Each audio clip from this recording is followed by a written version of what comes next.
والصلاة والسلام على سيد الأنبياء والمرسلين أما بعد فأعوذ بالله السميع العليم من الشيطان الرجيم بسم الله الرحمن الرحيم کتاب العلم بسم اللہ الرحمن الرحیم باب فضل العلم وقول اللہ عز وجل یرفع اللہ الذین آمنوا منکم والذین اوتوا العلم درجات واللہ بما تعملون خبیر وقولہ رب زدنی علما۔ صحیح بخاری شریف کتاب العلم۔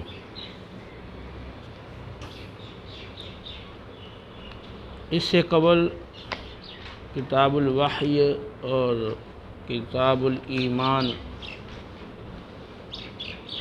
گزر چکے ہیں۔ یہاں سے کتاب العلم کا آغاز ہے۔ علم کی کئی تعریفات کی گئی ہیں۔ آپ نے منطق کی معروف کتاب مرقات میں علم کی 5 تعریفیں اور معروف کتاب شرح عقائد میں 2 تعریفیں پڑھی ہیں۔ علم اجلا بدیہیات میں سے ہے۔ ہر شخص علم کو جانتا اور سمجھتا ہے، اگرچہ اصطلاحی تعریف وہ ایک الگ چیز ہے، لیکن علم کیا ہے؟ اگر یہ کوئی اس کو اپنے الفاظ میں بیان نہ کر سکے لیکن مطلب علم کا سمجھتا ہے۔ علم ایک ایسا نور ہے جو چیز اس کے دائرے میں آتی ہے وہ روشن ہو جاتی ہے۔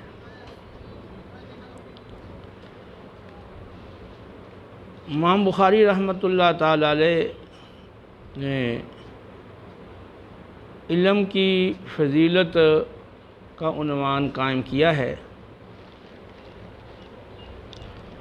اور اللہ تعالیٰ کا قول یرفع اللہ الذین آمنوا منکم اور دوسرا رب زد علما، یہ 2 قول 2 آیتیں علم کی فضیلت کے حوالہ سے ذکر کی ہیں۔ پہلی آیت سورہ مجادلہ کی ہے، دوسری سورہ طٰہٰ کی ہے۔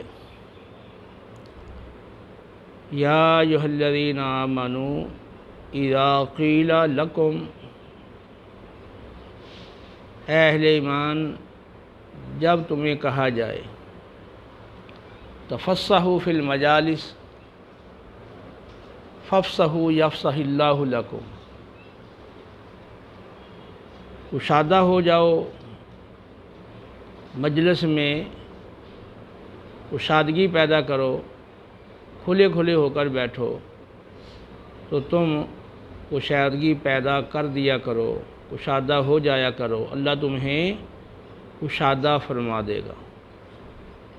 وَإِذَا قِيلَ لَكُمْ، اور جب تمہیں کہا جائے انشزوا، اٹھ کر چلے جاؤ، فانشزوا تو اٹھ کر چلے جاؤ۔ نبی کریم علیہ الصلوۃ والتسلیم کی بارگاہ میں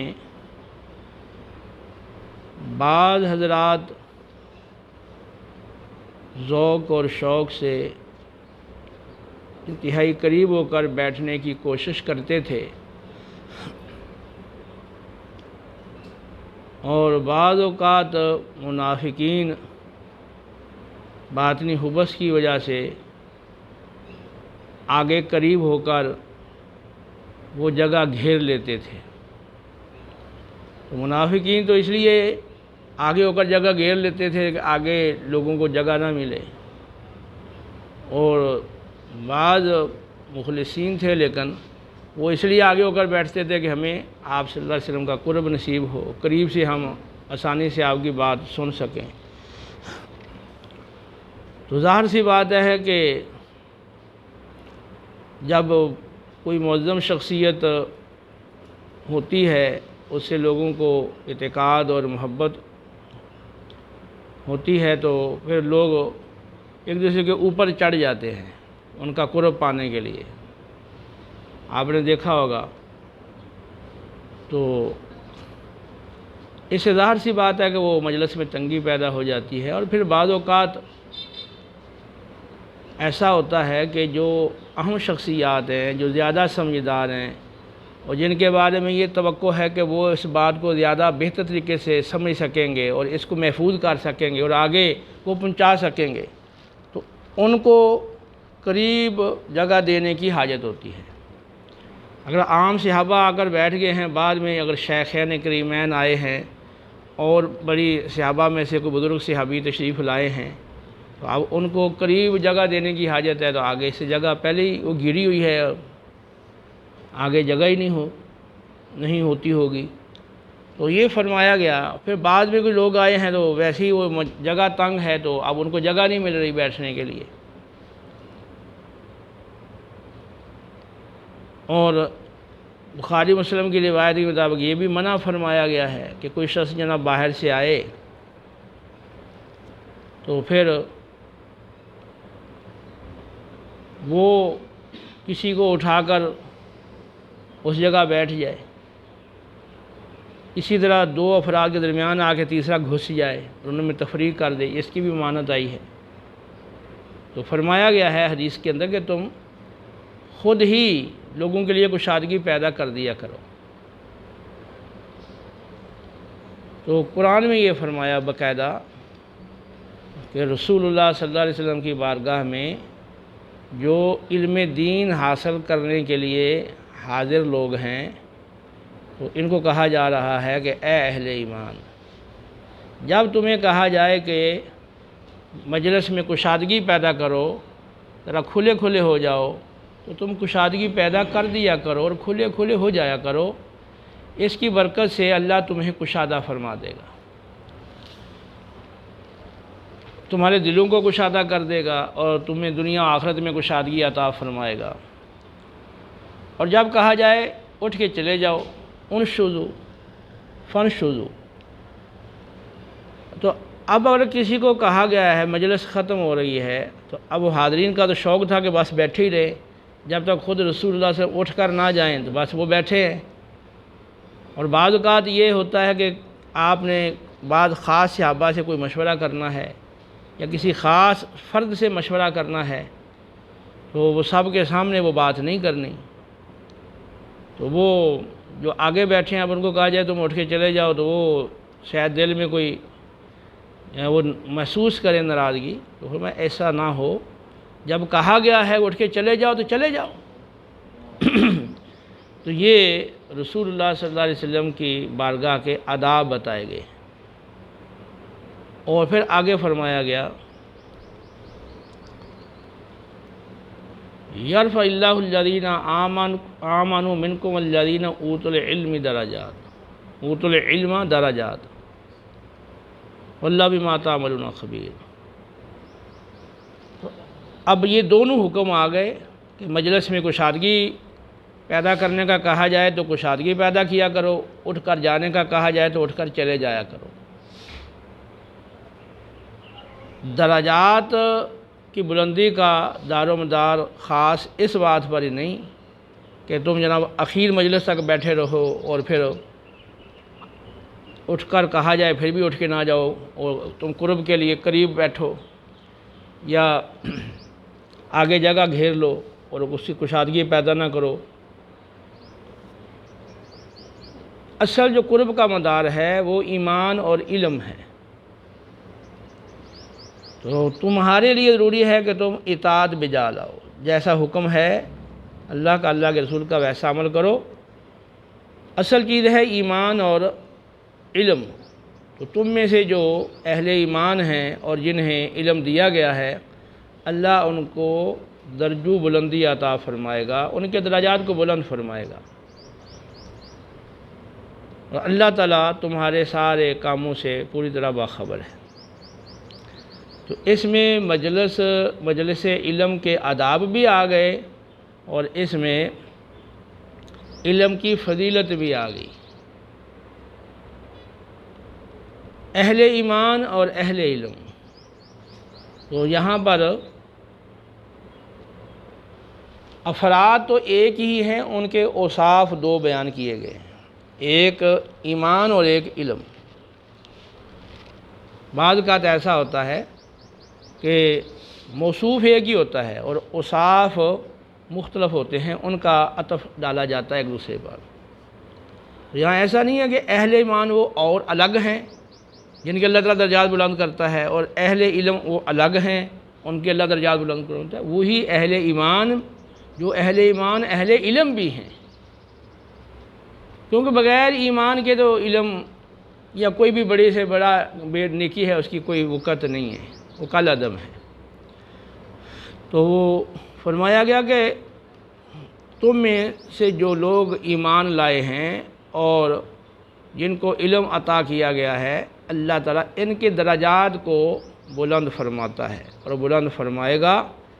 اللہ تعالیٰ تمہارے کاموں سے پوری طرح باخبر ہے، وہ تمہارے سارے کاموں کی نیت جانتا ہے۔ جب کہا گیا ہے کہ کشادگی پیدا کرو، تو کون؟ اللہ رب العالمین اللہ کے رسول علیہ السلام کے حکم پر لبیک کہتے ہوئے فراخ دلی سے اس کو تسلیم کرتے ہوئے اس حکم کو اس پہ عمل کرتا ہے، اور کون جو ہے وہ دل میں وہ خفگی محسوس کرتا ہے، تنگی محسوس کرتا ہے اس پر حکم پر عمل کرنے کے لیے۔ اور جب کہا گیا اٹھ کے چلے جاؤ، تو کون؟ اللہ کے رسول علیہ السلام کے حکم پر لبیک کہتے ہوئے خوشی سے اٹھ کے چلا جاتا ہے کہ اللہ رسول کا حکم خوشی سے مانتا ہے، اور کون اس حکم کو خوشی سے نہیں مانتا؟ اور کون صحیح نیت سے ایمان لایا ہے اور اللہ کی رضا کے لیے علم حاصل کیا ہے، اور کون اچھی نیت سے ایمان نہیں لایا، اور کون وہ ہے جس نے اللہ کی رضا کے لیے علم حاصل نہیں کیا۔ واللہ بما تعملون خبیر، اللہ سب کچھ جانتا ہے، باخبر ہے سارے کاموں سے۔ تو درجات بلند فرماتا ہے ان اہل ایمان اور اہل علم کے جو خالص رضا الہی کے لیے یہ عمل کرتے ہیں، اور جو رضا الہی کی خاطر نہیں کرتے، دیگر اغراض ہیں، ان کے درجات کی بلندی نہیں ہے، بلکہ ان کے لیے سخت وعیدیں ہیں۔ عالم، قاری، سخی اور شہید، تو وہ شخص جو عالم تھا اور قاری بھی تھا، یا عالم بھی ہوگا اور قاری بھی ہوگا، اور ایک وہ جو سخی اور ایک وہ جو شہید ہے، تینوں کو اندھے منہ پکڑ کے جہنم میں پھینک دیا جائے گا، کیونکہ انہوں نے طلب شہرت کے لیے یہ کام کیے ہوں گے، خالص اللہ کی رضا کے لیے نہیں کیے ہوں گے۔ تو یہ معروف آیت ہے علم کی فضیلت کے بارے میں کہ اللہ تعالیٰ درجات کو بلند کرتا ہے۔ تو اب کون سے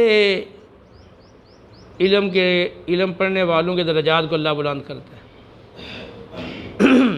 اگرچہ مطلقاً علم ایک خوبی ہے، ایک وصف کمال ہے، اور اس کے مقابلے میں جہالت وہ وصف نقصان ہے، لیکن قرآن و سنت میں جس علم کی فضیلتیں ذکر کی گئی ہیں اور جس علم کی ترغیب دی گئی ہے، اور جو علم انبیاء علیہ السلام اللہ کی طرف سے لائے ہیں اور کتاب کی صورت میں ان پہ نازل کیا گیا اور وحی کی صورت میں انہیں دیا گیا، اور وہ علم جو انہوں نے آگے پھیلایا اور ساری زندگی سکھایا اور ان کا عامل بنانے کے لیے انہوں نے کوشش کی اور تبلیغ فرمائی، وہ خالص علم دین ہے۔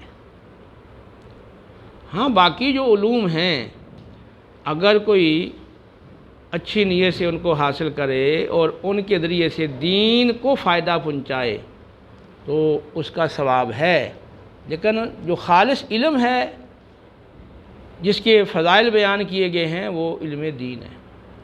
اگر کوئی شخص علم دین سے بے بہرہ ہے تو بے شک وہ دنیا کے سارے علوم و فنون کی PhD حاصل کر لے، ہر علم کے اندر، ہر فن کے اندر PhD حاصل کر لے، وہ درجات کی بلندی کا اس سے کوئی تعلق نہیں۔ درجات کی بلندی کا تعلق خالص علم دین کے ساتھ ہے،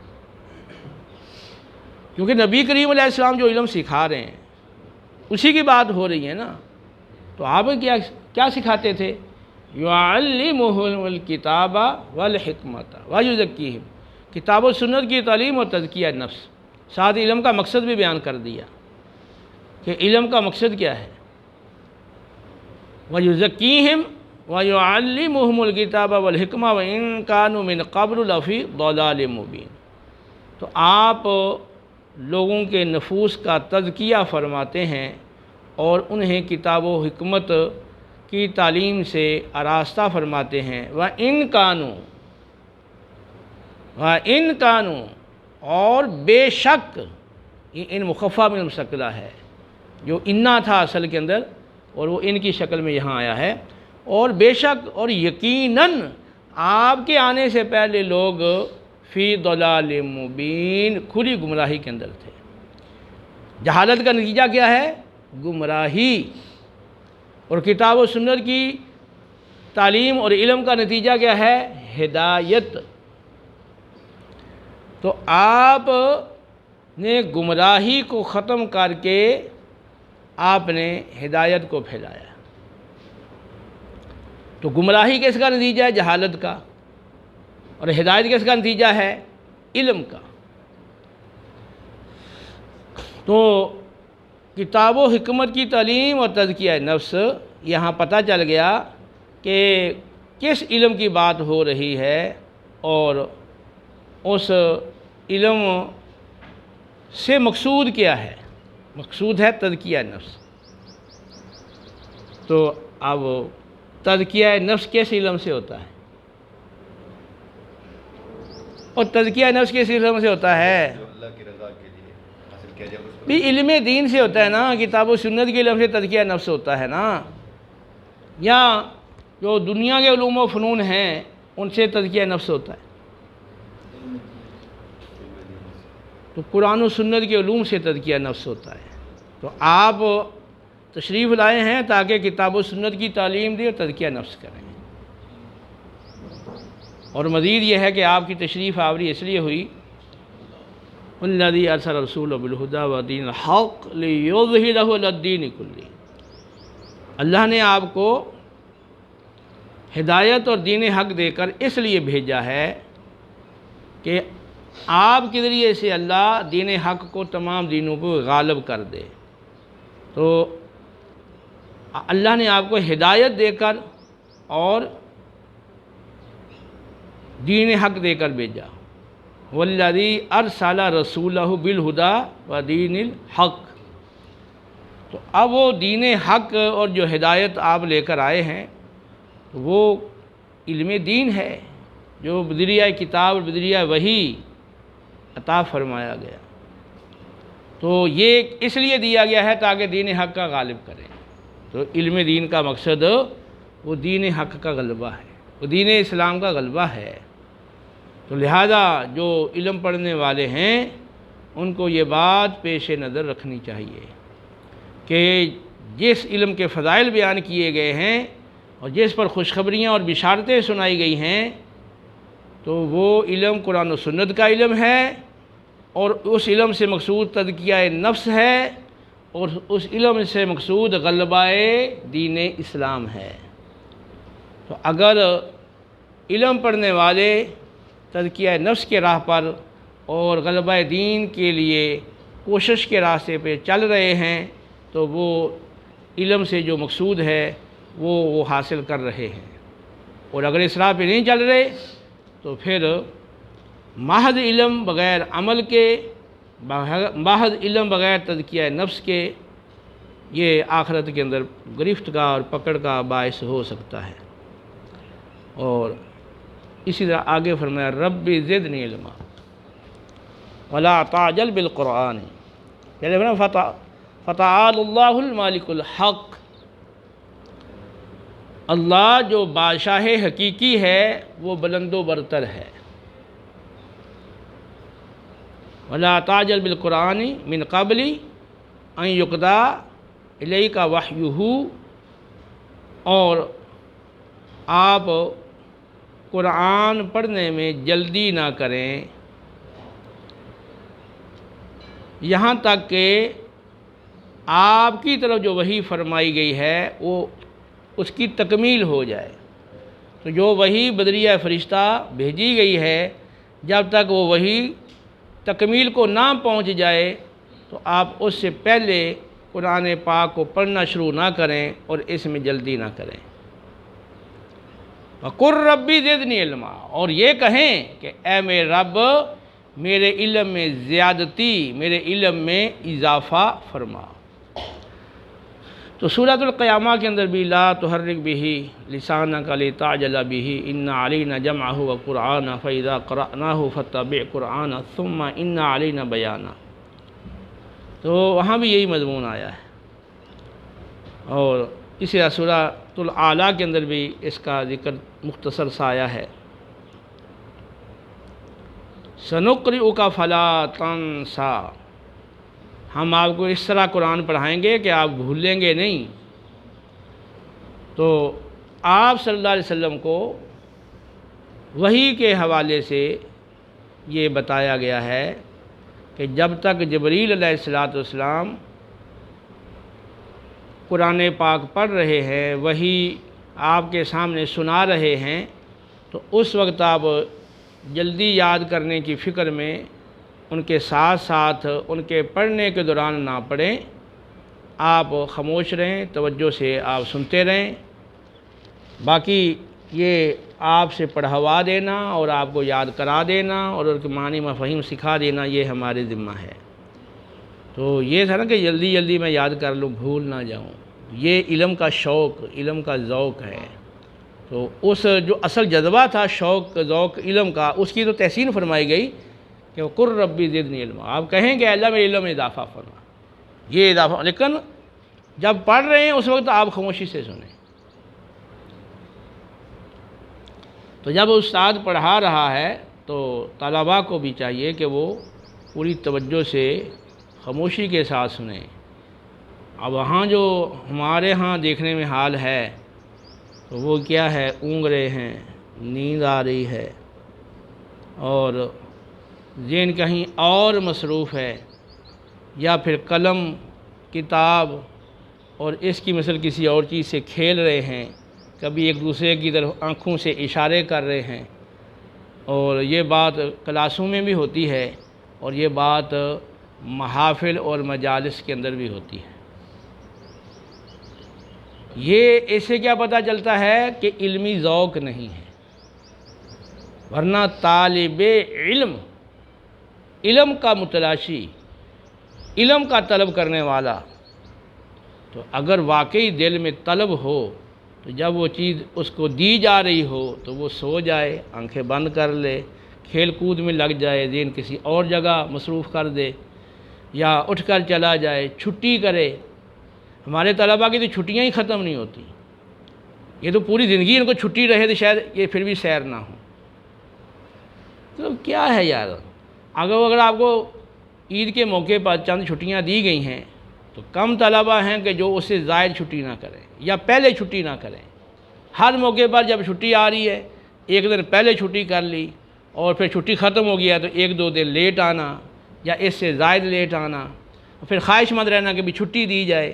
کوئی موقع آ گیا ہے تو اگر اہل مدرسہ چھٹی نہیں دے رہے تو بچوں کا مطالبہ ہوتا ہے کہ ہمیں چھٹی دی جائے۔ یہ ہے شوق علم کا اور پڑھنے کا ذوق شوق ہے، تو درجات کی بلندی ایسے ہی ہو جائے گی۔ تو وہ تو اللہ کو پتہ ہے کہ آپ کے اندر کتنا ذوق ہے، کتنا شوق ہے۔ لوگ ڈرامے دیکھیں، لوگ فلمیں دیکھیں، لوگ اپنے دلچسپ مشاغل دیکھیں، آنکھ بھی نہ جھپکیں، اور آپ دین کے طالب ہوں اور آپ کو جب علم سکھایا جائے خالص قرآن و سنت کا اور آپ کی نیند ہی ختم نہ ہو اور آپ کی سستی اور غفلت ہی دور نہ ہو یا آپ کا دل ہی نہ لگے پڑھنے کے اندر، آپ چھٹی پہ چھٹی کیے چلے جائیں، تو پھر آپ خود ہی فیصلہ کر لیں کہ آپ کا یہ رویہ ہے وہ دین کے ساتھ، اور آپ کا رویہ جو ہے اللہ اور اس کے رسول صلی اللہ علیہ وسلم کے ساتھ وہ کیسا ہے۔ ایک نبی کا بڑا محب ہو، نبی کا عاشق ہو، لیکن نبی جو علم لے کے آئے وہ سیکھنے کے لیے تیار نہ ہو۔ ہمارا تجربہ ہے محافل کے اندر قرآن سننے کے لیے، احادیث سننے کے لیے، اصلاحی گفتگو سننے کے لیے لوگ کم تیار ہوتے ہیں، باقی اشعار پڑھے جا رہے ہیں اور ان کی من پسند باتیں وہ ہو رہی ہیں، تو اس میں وہ بڑے ایکٹیو ہوتے ہیں، اور ایسے خطیب کو بلائیں گے جو ان کے چٹکلے، لطیفے اور اس طرح کی باتیں ان کو سکھائے جو قرآن و سنت کے خلاف ہیں، قرآن و سنت کے تقاضے کے خلاف ہیں، اور ایسی باتیں جیسے ان کی نہ اصلاح ہو، نہ ان کو فکر آخرت پیدا ہو، اور وہ ان کی جو اپنی من پسند چیزیں ہیں تو وہ ایسی باتیں ہوں جو ان کو خوش کریں، تو اس کو ہزاروں روپیہ دے کے لوگ بلاتے ہیں۔ اور یہ عمل کہ لوگوں سے پیسے اکٹھے کرنا، پھر اپنے پاس سے پیسے صرف کرنا، اپنا وقت صرف کرنا، اس کے لیے کھانے کے اہتمام، اس کے لیے پوری محفل کی جو ضروریات ہیں ان کی فراہمی، اور پھر ڈیکوریشن، یہ سارا کچھ یہ کس لیے ہے؟ صرف اپنے من پسند خواہش کے لیے ہے، اپنے نفس کے لیے ہے۔ اس کا اللہ کے رسول سے کوئی تعلق نہیں۔ اگر آپ کسی صحیح عالم دین کو نہیں بلاتے ہیں، اور آپ صحیح قرآن و سنت کی تعلیم نہیں سیکھتے ہیں، اور معاشرے کے اندر آپ قرآن و سنت کی تعلیم کا اہتمام نہیں کرتے، اور لوگوں کی اصلاح اور لوگوں کی فکر آخرت اور دین کے غلبے کے لیے لوگوں کے لیے ذہن سازی کر کے ان کو کوشش پہ آمادہ کرنا، تو اگر آپ یہ کام نہیں کرتے ہیں تو آپ اپنے نفس کی خاطر کر رہے ہیں، اس کا اللہ رسول سے کوئی تعلق نہیں۔ اور یہی چیز معاشرے میں ہو رہی ہے، جس کا نتیجہ ہم معاشرے میں دیکھ رہے ہیں کہ کتنا کہ علم آ گیا معاشرے کے اندر۔ بے شک اس وقت علم کے ذرائع بہت زیادہ ہیں، میڈیا کے وجہ سے خاص طور پہ، لیکن کیا لوگوں کے اندر علم زیادہ آ گیا ہے؟ قرآن و سنت کا علم لوگوں میں زیادہ آ گیا ہے؟ بہت کم لوگ ہیں جن کی قرآن و سنت کی طرف توجہ ہے اور طلب ہے اور وہ حاصل کرتے ہیں، ورنہ یہاں تو عوام و خواص جو ہے وہ اس سے کوئی خاص توجہ نہیں۔ ہاں ان کی توجہ ہے تو وہ اس کے لیے ایک بڑی تعداد وہ ہے جو پی ایچ ڈی کی ڈگری حاصل کرنے کے لیے پورا زور لگاتے ہیں۔ والدین بھی مکمل کوشش کرتے ہیں کہ کسی طرح سے محنت کر کے، مزدوری کر کے، قرضے اٹھا کے اور کوئی جائیداد بیچ کے اپنے بچوں کو پی ایچ ڈی کی ڈگری دلوائیں، اور بچے بھی پوری کوشش کرتے ہیں، گھر سے دور رہیں گے، ہاسٹل میں رہ رہے ہیں، مکان کرائے پہ لے کے جناب رہ رہے ہیں، اور پھر باقاعدہ وہ اسکول، کالج، یونیورسٹی جاتے ہیں، پھر ٹیوشن سینٹر پہ جاتے ہیں، پھر خود بیٹھ کر جناب اسٹڈی کرتے ہیں، اور اس فکر میں رہتے ہیں کہ یہ ڈگری پا لیں۔ کچھ وہ ہیں جو کامیاب ہو جاتے ہیں پانے میں، کچھ وہ ہوتے ہیں جو راستے میں رہ جاتے ہیں، اور کچھ وہ ہیں کہ جن کی حسرت رہ جاتی ہے کہ ہمارے پاس بھی ڈگری ہوتی، اور اسی کے لیے بس وہ ان کی توجہ ہے۔ اگر ان کو موقع مل جائے تو شاید دین کا علم چھوڑ کے فوراً ادھر چلے جائیں، اور موقع نہیں مل رہا، بس نہیں چل رہا تو پھر مجبور ہیں بھی۔ باقی قرآن کی رغبت کدھر ہے؟ قرآن کی رغبت کہاں ہے؟ اس کے لیے لوگ بےتاب ہوں۔ دنیوی اعتبار سے تو دیکھا جاتا ہے بھی فلاں جو ہے نا وہ پڑھانے میں بڑا اچھا ماہر ہے، وہ میتھ کا اچھا پروفیسر ہے، اور فلاں فن کا، فلاں علم کا اچھا پروفیسر ہے، وہ زیادہ قابل ہے۔ تو جو زیادہ قابل ہو، زیادہ تجربے کار ہو، تو لوگ زیادہ کوشش کرتے ہیں اس کے پاس جائیں، اور اس کے پاس آپ کو تعداد زیادہ ملے گی۔ تو کیا قرآن کے معاملے میں بھی ایسا ہے کہ جناب فلاں عالم دین قرآن کا زیادہ علم رکھتا ہے، زیادہ سمجھ رکھتا ہے، اس کا زیادہ علم ہے، عمل ہے، اس کا تقویٰ ہے؟ ظاہر ہے کہ اس علم کا تعلق وہ تقوی کے ساتھ ہے، اور اس کا تجربہ زیادہ ہے، تو ہم اس کے پاس جا کے پڑھیں اور اس کے پاس تعداد زیادہ ہو طلباء کی، ایسا نہیں ہوتا۔ تو قرآن کی طلب، سنت کی طلب، قرآن و حدیث کی علم کی طلب وہ معاشرے میں بہت کم ہے۔ اس کی وجہ یہ ہے کہ ہمارا جو ذہن کام کرتا ہے، اور ہماری پوری زندگی کی جو توانائیاں ہیں اور سرگرمیاں ہیں اور جسمانی طاقتیں اور ذہنی صلاحیتیں، ہم اس پہ صرف کرتے ہیں جس پہ ہمیں کوئی دنیاوی نفع ہو۔ تو وہ دنیاوی ڈگریوں کا نفع ہے، اگر ملازمت نہ بھی ملے تو کم از کم معاشرے میں پذیرائی تو ہے۔ جہاں جائیں گے جناب ڈاکٹر فلاں، ڈاکٹر صاحب فلاں، تو بڑا خوش ہوتے ہیں کہ میرا کوئی ڈاکٹر کہا جا رہا ہے۔ تو کیا ہو جاتا ہے جب آپ کو ڈاکٹر کہا جاتا ہے؟ تو کیا پھول لگ جاتے ہیں آپ کو؟ اور قرآن کا علم اس لیے حاصل نہیں کرتے کہ اس سے کوئی ملازمت نہیں ملنی اور معاشرے میں اتنی زیادہ پذیرائی نہیں ہے۔ تو مقصد تو پھر آپ سے سوچ لیں کہ یہ بھی اللہ کی رضا کے لیے آپ حاصل کر رہے ہیں یا آپ دنیا کے اندر پذیرائی حاصل کرنے کے لیے کر رہے ہیں۔ تو عشق رسول کے نعرے، غلامی رسول میں موت قبول ہے، لیکن قرآن و سنت سیکھنا قبول نہیں ہے کسی صورت میں۔ محفل کے اندر کسی عالم دین کو بلا کے اس سے علم دین سیکھنا یہ قبول نہیں ہے، موت قبول ہے۔ تو یہ کیسے ممکن ہے کہ سچا محب ہو اللہ کا، اللہ کے پیارے حبیب علیہ السلام کا، وہ دین سیکھنے سے کتراتا ہو، دین سے بے بہرہ ہو، دین سے وہ جاہل ہو؟ یہ کیسے ممکن ہے؟ جو صحیح معنوں کے اندر رسول اللہ صلی اللہ علیہ وسلم کے محب تھے تو ان کی آپ زندگیاں دیکھیں، بوڑھے ہو گئے ہیں اور وہ ایمان لائے ہیں تو علم دین سیکھنا شروع کر دیا۔ جس عمر میں ایمان لائے ہیں، تو کوئی بوڑھا تھا، کوئی ادھیڑ عمر تھا، کوئی نوجوان تھا، شادی شدہ تھے، تو کیا علم دین کے حصول میں یہ چیزیں رکاوٹ بنی ہیں ان کے لیے؟ بھی میں تو بوڑھا ہو گیا ہوں، میں کیسے یہ نماز پڑھنا سیکھوں اور فاتحہ سیکھوں اور قرآن سیکھوں؟ اب میں تو شادی شدہ ہوں اور میں اب اپنے روزگار چھوڑ کے کس طرح علم دین سیکھوں؟ ان کے لیے کوئی چیز رکاوٹ نہیں بنی۔ اور اصحاب صفا کو دیکھ لیں، نہ انہیں اپنے مکان کی پرواہ ہے، نہ گھر کی پرواہ ہے، نہ دیگر چیزوں کی پرواہ ہے، وہاں پڑے ہیں مسجد نبی میں رسول اللہ صلی اللہ علیہ وسلم کی بارگاہ میں اور علم دین حاصل کر رہے ہیں۔ سیدنا عمر فاروق رضی اللہ تعالیٰ عنہ کو دیکھ لیں کہ انہوں نے اپنے ہمسائے کے ساتھ باری مقرر کر لی تھی کہ ایک دن میں اپنا کام کاج کروں گا تو تم رسول اللہ صلی اللہ علیہ وسلم کی بارگاہ میں جانا، آپ جو تعلیم دیں، جو وحی آئے، وحی نازل ہو، آپ اس کی تعلیم دیں، اس کو محفوظ رکھ لینا، پھر جا کے شام کو مجھے وہ سارا سکھا دینا اور بتا دینا۔ اگلے دن تم اپنا کام کرو اور میں جاؤں گا رسول اللہ صلی اللہ علیہ وسلم کی بارگاہ میں، سارا دن سیکھوں گا، پھر شام میں آ کر آپ کو سکھا دوں گا اور آپ کو بتا دوں گا۔ تو سیدنا عمر فاروق رضی اللہ تعالیٰ عنہ نے اپنے ہمسائے کے ساتھ یہ معاہدہ کر کے اس طرح سے علم دین حاصل کیا۔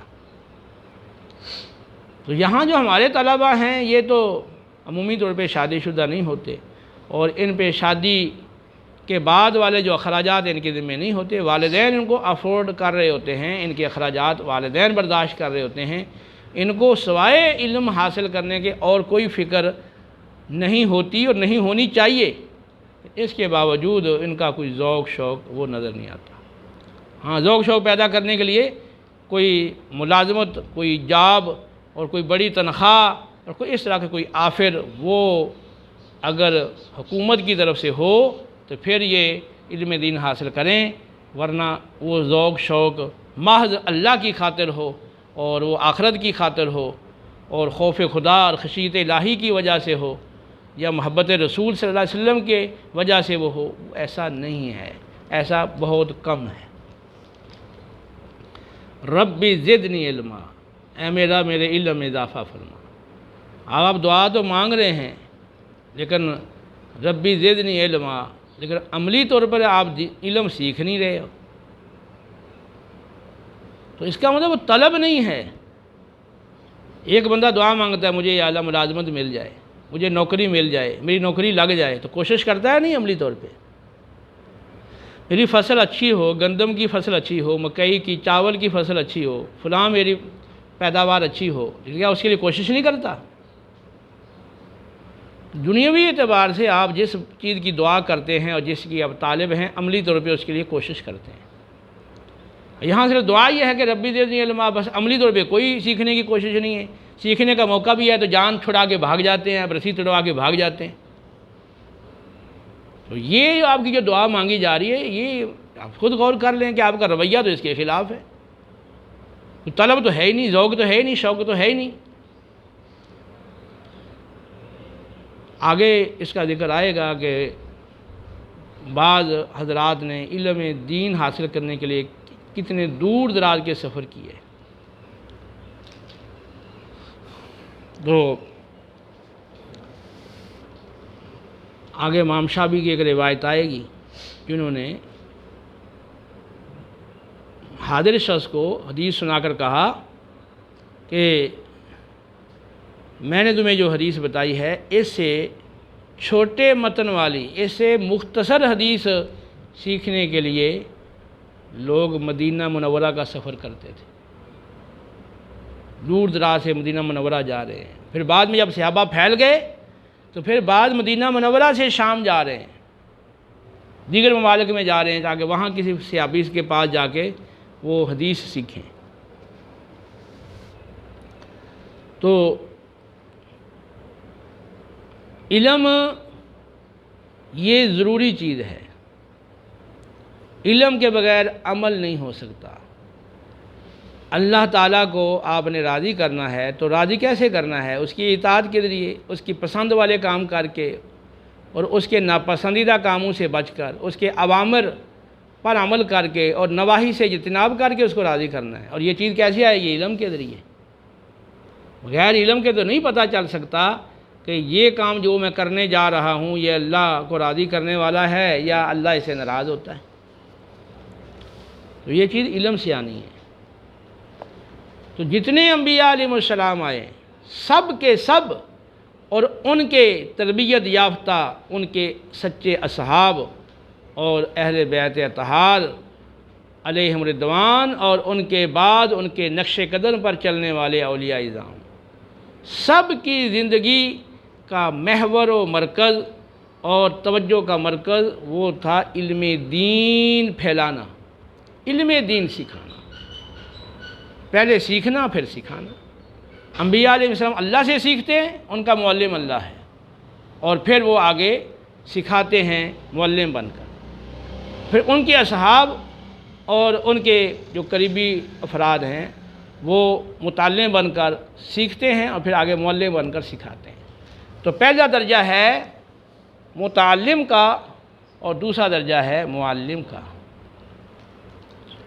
اور ترمذی کی حدیث کے مطابق، ترمذی ابن ماجہ، دنیا میں جو کچھ ہے، دنیا اور دنیا میں جو کچھ، سب ملعون ہے، لعنت زدہ ہے، سوائے چار چیزوں کے: اللہ کا ذکر اور اللہ تعالیٰ کی پسندیدہ چیزیں، پسندیدہ اعمال، اور عالم اور متعلم۔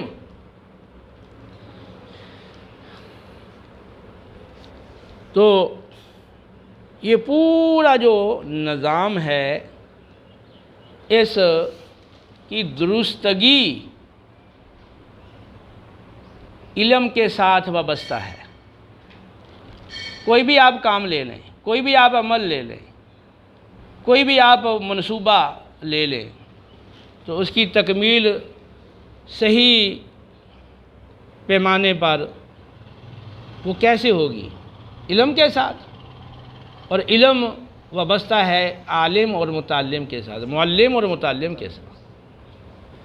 تو ہر چیز کی درستگی وہ علم کے ساتھ ہے، اور علم کا تعلق عالم اور متعلم کے ساتھ ہے۔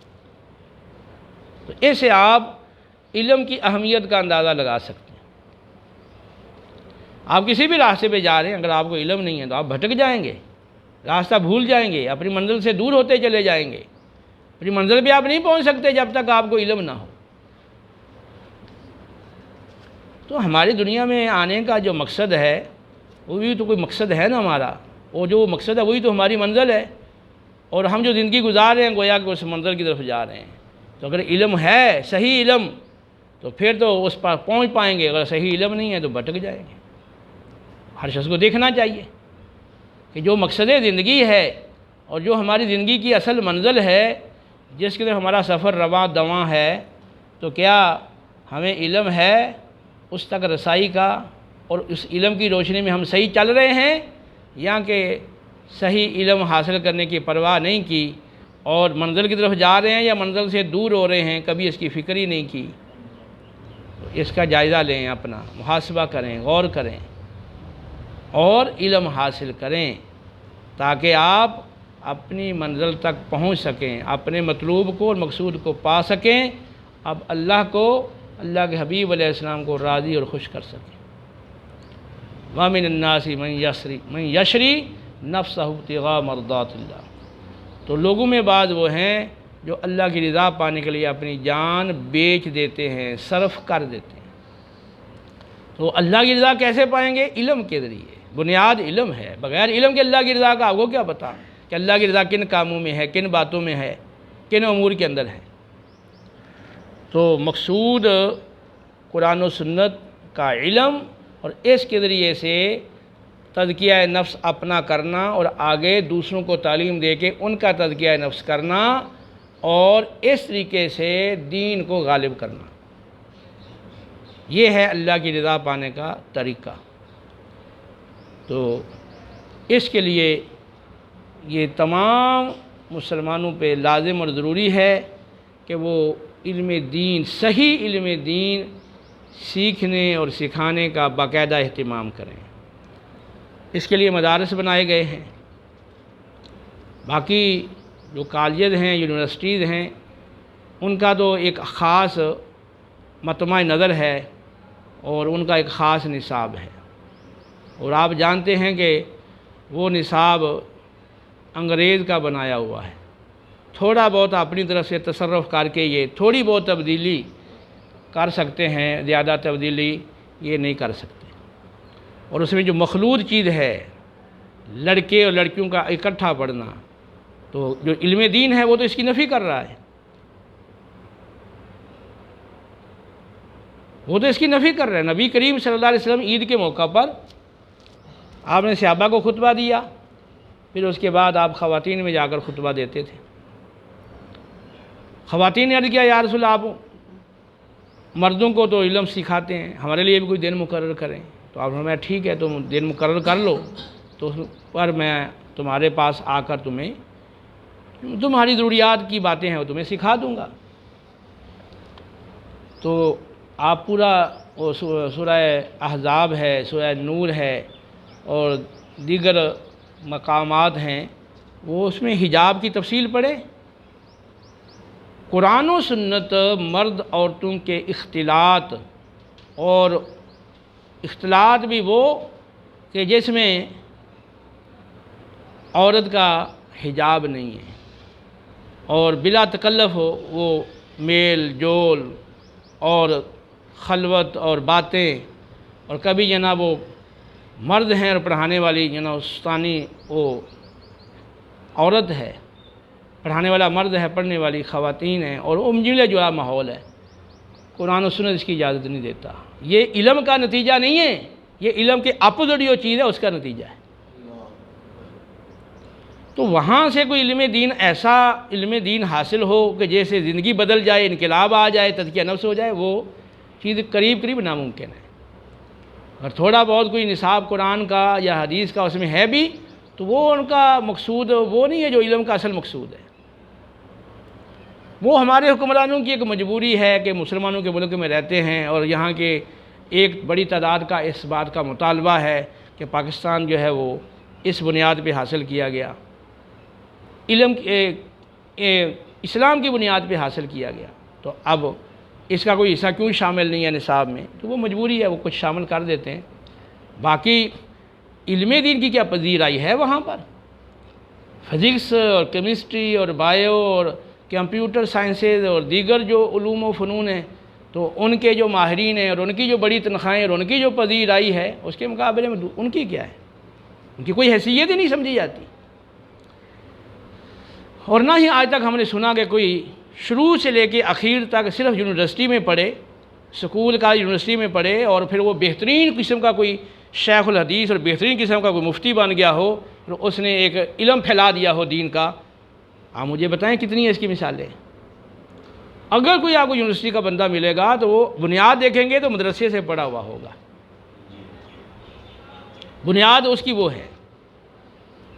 تو اس کا مدار جو ہے آگے وہ ہے مدارس کے اوپر، اور مدارس کی کیونکہ کفالت حکومت نہیں کرتی، مدارس کی ضروریات جو وہ پوری ہونے کے لیے جو ہمارے پاس ایک نظام ہے، وہ نظام وہ کفایت نہیں کر رہا، تو کئی الجھنیں ہیں یہاں پر۔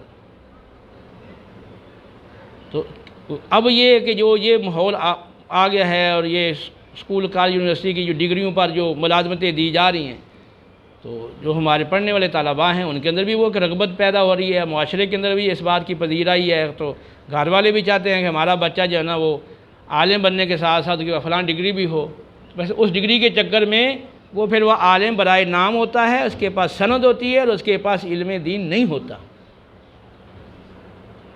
یہ چیز بڑی زبردست قسم کی ایفیکٹ کر رہی ہے علم دین کے اوپر، اور باقی جو ضروریات وہ پوری نہیں ہوتی، سہولیات نہیں پوری ہوتی، تو اس کا بھی ہمارا یعنی اپنا ہی قصور ہے کہ ہمارے لوگوں کے ذہنوں میں اسلام کی کوئی وقت نہیں ہے، اور لوگ جگہوں پہ لوگ کتنا پیسہ لگا دیتے ہیں، لاکھوں روپیہ لگاتے ہیں بلا مبالغہ، ہمارے وزراء بھی مختلف جگہوں پہ بڑے بڑے پیسے صرف کر دیتے ہیں بعض اوقات، لیکن علم دین کے حصول پر خاص ان کو پیسہ صرف ہو ایسا بہت کم ہے۔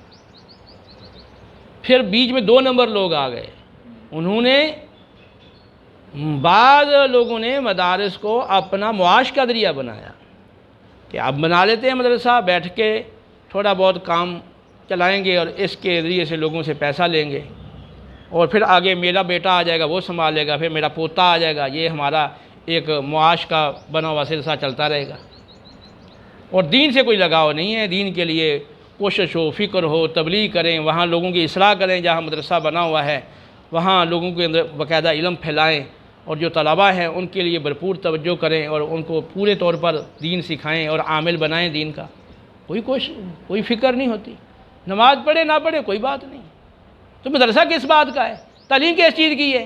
اگر بچوں کے اندر نماز کی اہمیت ہی نہیں آئی اور یہ گھروں میں جا کے نماز نہ پڑھیں یا مدرسے میں یہ سوئے رہیں، یہ کس چیز کا مدرسہ ہے؟ انتہائی افسوسناک بات ہے۔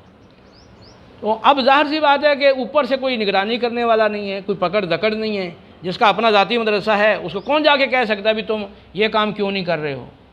وہ آگے سے 4 باتیں سنائے گا، تیرے باپ کا مدرسہ ہے، میرا مدرسہ ہے، میری مرضی ہے، میں یہاں پر یہ کام کروں نہ کروں، پڑھاؤں نہ پڑھاؤں، تعلیمی سسٹم اچھا بناؤں نہ بناؤں، یہ میری مرضی ہے۔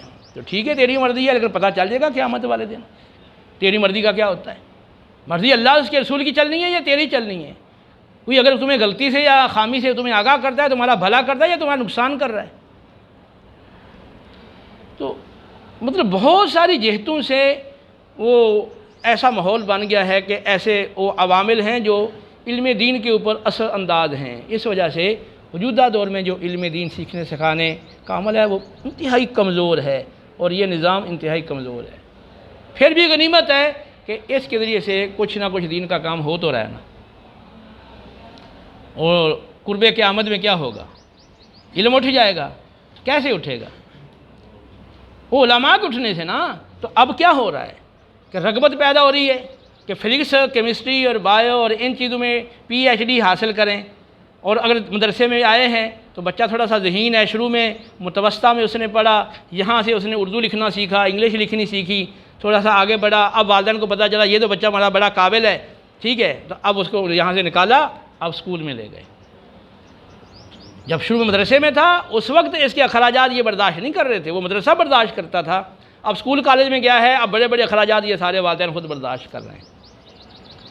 تو اب وہ مدرسے پڑھنے والوں کے اندر بھی جو رغبت پیدا ہو گئی ہے، مجھے آپ بتائیں کہ جو فزکس کے جس نے فزکس کے اندر PhD کی ہے تو اس نے باقی کے اندر بھی PhD کی ہے۔ آپ ایک ہی فن سیکھ سکتے ہیں یا سارے فن سیکھیں گے؟ آپ فن آپ ایک لسٹ بنا لیں، پھر دیکھیں بھی یہ سارے یہ میتھ کا جو پروفیسر ہے تو کیا یہ باقی سبجیکٹ بھی اسی طرح پڑھا سکتا ہے؟ وہ تقسیم کار ہے نا، اتنے علوم و فنون ہیں، یہ سارے کے سارے کیسے حاصل ہو سکتے ہیں؟ تو اب مدرسے والوں کو کیا ہو گیا کہ یہ اپنا علم چھوڑ کے ادھر بھی جا رہے ہیں۔ ہاں اگر آپ ادھر سے حاصل کر کے آئیں اور اس کے بعد پھر آپ یہ حاصل کریں، ٹھیک ہے، پوری توجہ سے حاصل کریں، یا پھر آپ نے یہ مکمل حاصل کر لیا اس کے بعد آپ وہ کریں۔ اب ادھر کے معاملے کو کمزور کر دیتے ہیں، ادھر سے چھٹی کر لی، ادھر سے سبق یاد نہیں کیا، ادھر حاضر ہے، ادھر جا کے سبق یاد کر رہے ہیں، اس کی زیادہ اہمیت ہے، ادھر کی کم اہمیت ہے، ادھر توجہ نہیں ہے، ادھر زیادہ توجہ ہے، یوں دونوں علم حاصل کر رہے ہیں۔ اور معاشرے میں بڑی پذیرائی ہے کہ ماشاءاللہ جناب یہ تو عالم بھی بن رہے ہیں، اور یہ جناب وہ BS بھی کر رہے ہیں۔ کیا BS کر رہے ہیں؟ وہ آپ کے بیاس نے آپ کی جو دینی تعلیم ہے اس کے اچھا اثر ڈالا ہے یا برا اثر ڈالا ہے؟ یہ کئی طرح کی چیزیں ہیں کہ جس کی وجہ سے علم دین سیکھنے سکھانے کا نظام کمزور ہے، اور حکومت نے تو کرنا ہی نہیں ہے، نہ اسے کوئی ایسی امید کی جا سکتی ہے، تو مسلمانوں کو پرواہ کوئی نہیں ہے۔ چند لوگ ہیں وہ اپنی عشر زکوٰۃ دے کے بڑا احسان کر دیتے ہیں مدرسے کے اوپر۔ یہ تو اللہ رسول کا جو حکم ہے، اور اللہ رسول نے سب کچھ دیا ہے، اس کا حکم ہے، وہ فرض زکوٰۃ و فرض عشر، وہ بھی آپ پورا دینے کے لیے تیار نہیں ہو، اور تھوڑا سا دیا اور وہ بھی احسان جتلا رہے ہو۔ مدرسے کے بچے آپ کے گھروں میں جائیں، جا کر وہ آپ کے دعا پڑھیں، ختم پڑھیں، آپ کہیں جی سورۃ فاتحہ پڑھو، سورہ بقرہ پڑھو، فلاں سورت پڑھو، یہ کرو وہ کرو، تو تب جناب آپ جا کے مدرسے کی تھوڑی سی مدد کرو گے۔ اور اگر مدرسہ اپنے تعلیمی نظام کو صحیح رکھنے کے لیے اگر وہ طلباء کو نہیں بھیجتا آپ کے گھروں میں، تو آپ مدرسے کے ساتھ تعاون نہیں کرو گے، ناراض ہو جاؤ گے۔ یہ سمجھانے والی بات ہے کہ مدرسے میں بچے بیٹھ کے جو پڑھ رہے ہیں، اگر یہاں سے یہ دعا کریں گے، یہاں سے یہ قرآن پڑھ رہے ہیں جو بچے بیٹھ کے، تو اگر یہ ان کے لیے دعا مانگیں گے تو یہاں سے ثواب نہیں پہنچے گا۔ تو ایسے مدرسے بھی ہیں کہ جن کے بچے ہر وقت جناب کبھی ادھر جا رہے ہیں کبھی ادھر جا رہے ہیں، تعلیم کا کوئی نظام ہی کوئی نہیں ہے، اور اگر یہ سمجھایا جائے تو لوگ ماننے کے لیے سمجھنے کے لیے تیار نہیں ہیں۔ میرا اپنا تجربہ ہے۔